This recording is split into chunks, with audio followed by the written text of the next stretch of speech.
Hey, what's happening guys? BJ the Brave here, and today I'm back with another video. This time we're going to be actually looking at bad cards that need changing. Now, bit of context for this video. When I talk about bad cards, I'm not literally meaning like they're not powerful or they're not good, although some of them will fall into that category.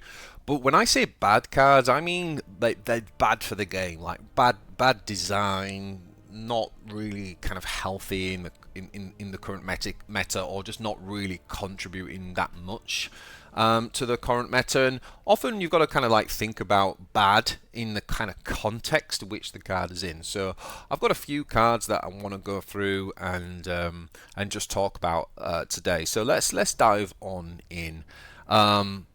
So the first card that I really want to talk about, which I just think is a really sort of somewhat problematic card, is Mr. Captain Sicarius himself. Because let's be honest, he's quite a popular character from the lore. It's the Ultramarines, and he's also a legendary card. So many of you may have popped this card, and you can see that EG have tried.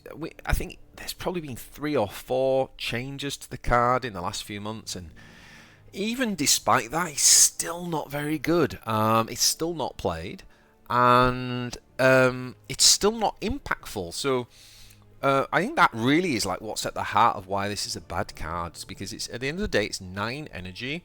It says it has invulnerable during your turn. Okay, well, I mean, if I play the card, now it's your turn, you destroy it. Now it's my turn, whoopee-doo, nothing happened, right? So it kind of has to survive a turn, and at 9 energy, like dropping it down and doing nothing, it's very problematic, because generally by that point in the game, if you spend an entire 9 energy doing nothing, you've probably lost the game on turn 10, and that's a big problem that a lot of late game cards have. But I really feel like this is a problematic one because, like I say, it is a legendary card, and I think all the legendary cards need to be like at least somewhat playable. Now, it does say it comes with the talent Greatest Deeds, and the Greatest Deeds says that, you know, it's an ethereal stratagem that heals 5 to a friendly unit, and if it's a troop, give it Vanguard. I actually think that's pretty good. But again, you know, you've got to survive, and then you've got to play the 2. I kind of almost wonder whether, if Sicarius, if you were going to keep the design as it is, at least make that, instead of making it a kind of talent, maybe make that like a rally effect, that it just puts Greatest Deeds into your hand, so that you can, you know, even if then Sicarius is killed, at least this can be used. But personally, I just feel like I'd rather see the card reworked. You know, I'd even be tempted to just make that effect just a rally effect, like it just automatically heals 5 unit, and if it's a troop, give it Vanguard. Like if it did that on rally, I think that would be pretty good actually.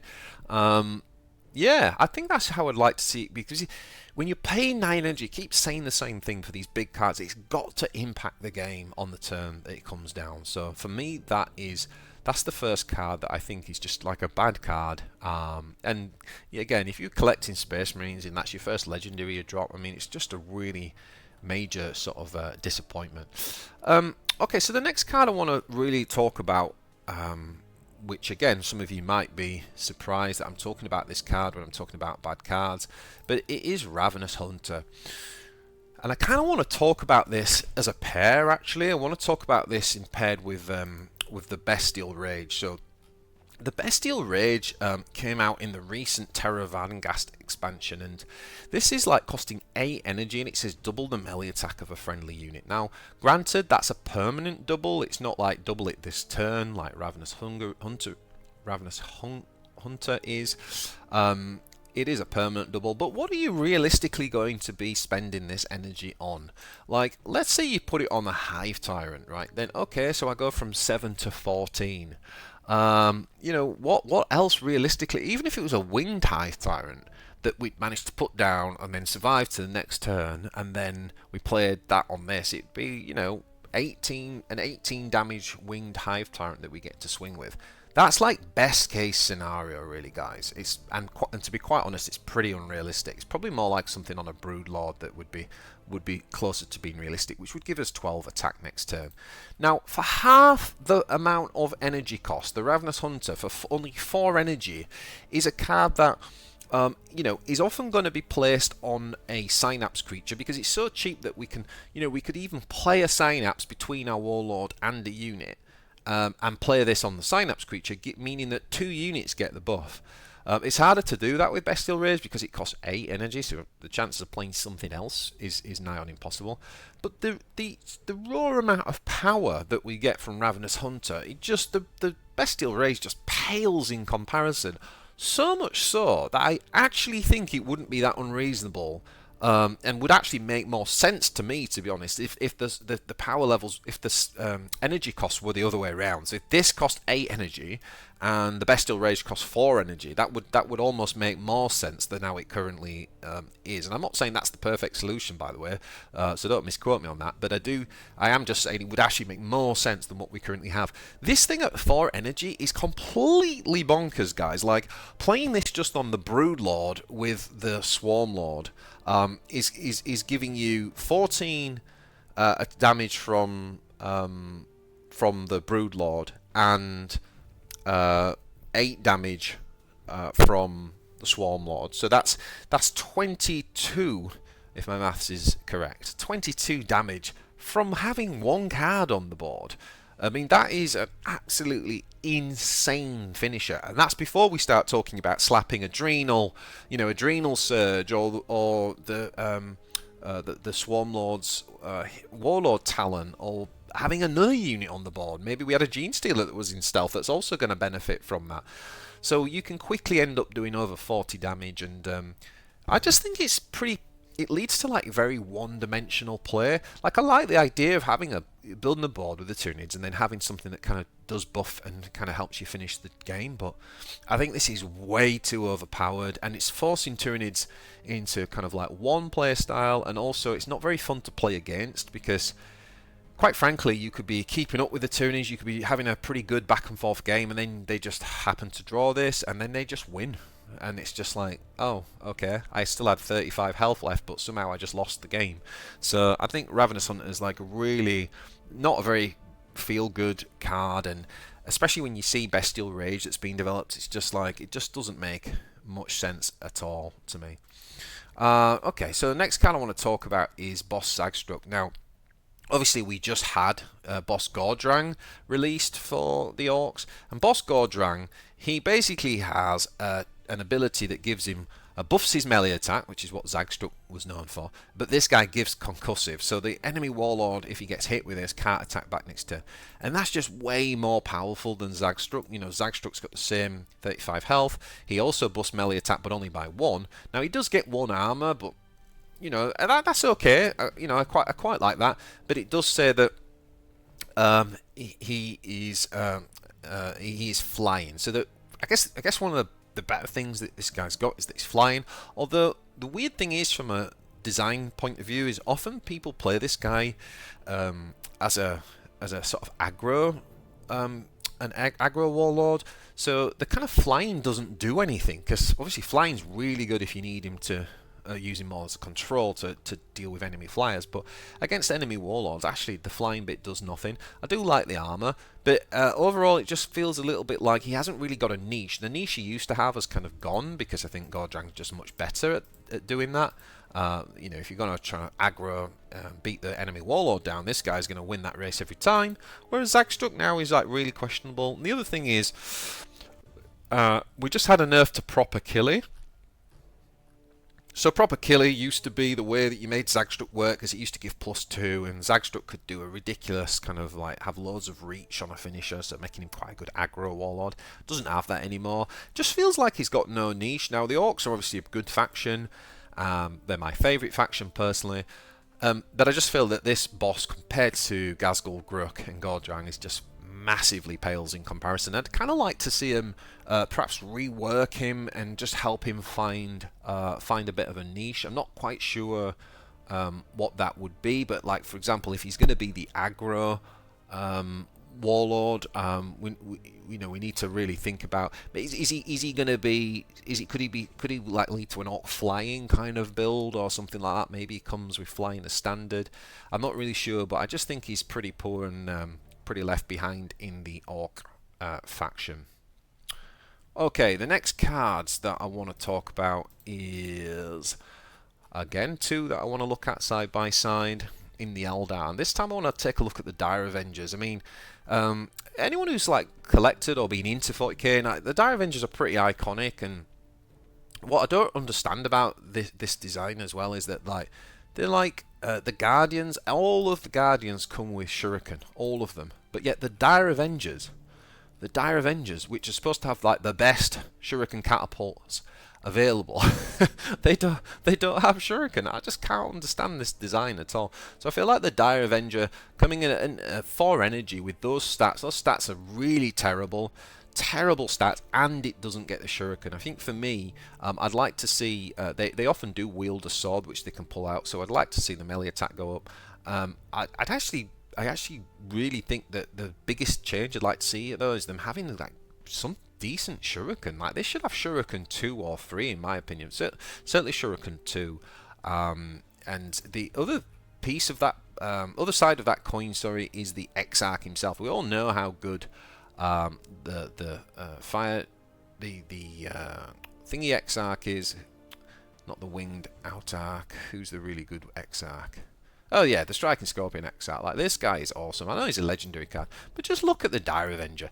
The Dire Avenger Exarch. I know he's a common card, but still, he's just as abysmal as the Why would you ever pay 6 energy for this, right? 6 energy, and it's got 2 range attacks. Something like a War Buggy just comes on and just you've lost the game. If you play this into War Buggy, it's game over. You're so far behind in tempo, it's ridiculous. So again, I'd like to see some Shuriken on this guy to kind of like bring him up to speed. Now, the next card I want to talk about is actually an orc card, but I want to start by using a Space Marine card to kind of illustrate this point a little bit.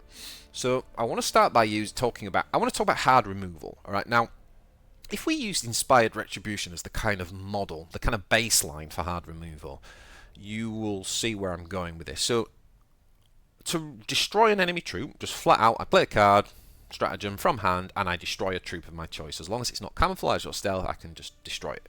Right? That costs 5 energy. So let's use that as a baseline. Well, we have this terrible card in the Chaos, which costs a whopping 4 energy. So you say, well, it's 1 less than that. And it actually says it destroys a damaged enemy troop. Now that's a really big deal, because the kind of targets that you want to instantly kill, something like, you know, imagine a dreadnought that's like, you know, got 8 attack or something. You don't want to be hitting that with your warlord just so that it's damaged, right? So it's not even like you can say, well, you've always got your warlord, just hit that, trade that in, and then play execution. You've got the 1 discount. It's like, no, we're taking so much damage. It's almost pointless using the execution at that point. So this is actually quite a prerequisite in this game, particularly in the Chaos faction that doesn't have a lot of pings, for example. If this was in like Eldar or something, then maybe. But I actually think this is like really not a good card. The other card though that's kind of in this cluster of discussion, which I also think is kind of like a bad card, is the Orc version. And again, just to clarify, this card is so freaking good that it's a bad card that needs changing. And why do I say that? Well, it destroys a random enemy troop. Now, the reason why this is 4 energy compared to the 5 is that it says random. That's supposed to be the big drawback, right? That, oh, it's random, so, you know, at least the Marine player's got control over it. But it's like, well, no, because first of all, it says enemy troops. It's not going to hit the warlord, so it's very easy for the orcs often to control the board in a way where we ensure that there is only 1 unit down. And it's not until you get quite late on in the game, where we've got Will of Gork, by the way, for this, but it's not until you get late in the game where your opponent's able to deploy 2 or 3 units in 1 turn. So, no mucking about.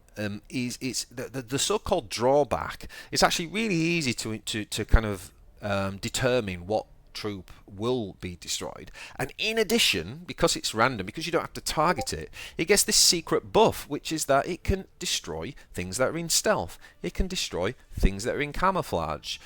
So enemy warlord's got enemy chaos player puts a hellbrute down and gives it camouflage. No problem. We can just know mucking about that. So to me, this card is like comparing this to execution is just not even. It's not even in the same ballpark, yet it's the same cost. And comparing it to even the Space Marine version, I actually think this card is better. So I honestly would like to see. I honestly think that it would be very, very fair to make this card cost 5 and at least have it on par with the Ultramarine one. Even though it's got the kind of random, I think it has a drawback and it has a plus. And I think that having a pro and a con means that it's perfectly acceptable for it to cost the same amount. I also would even suggest that execution should only cost 3 energy if we were going to set it at that amount, because I think execution is just way below both of those two cards.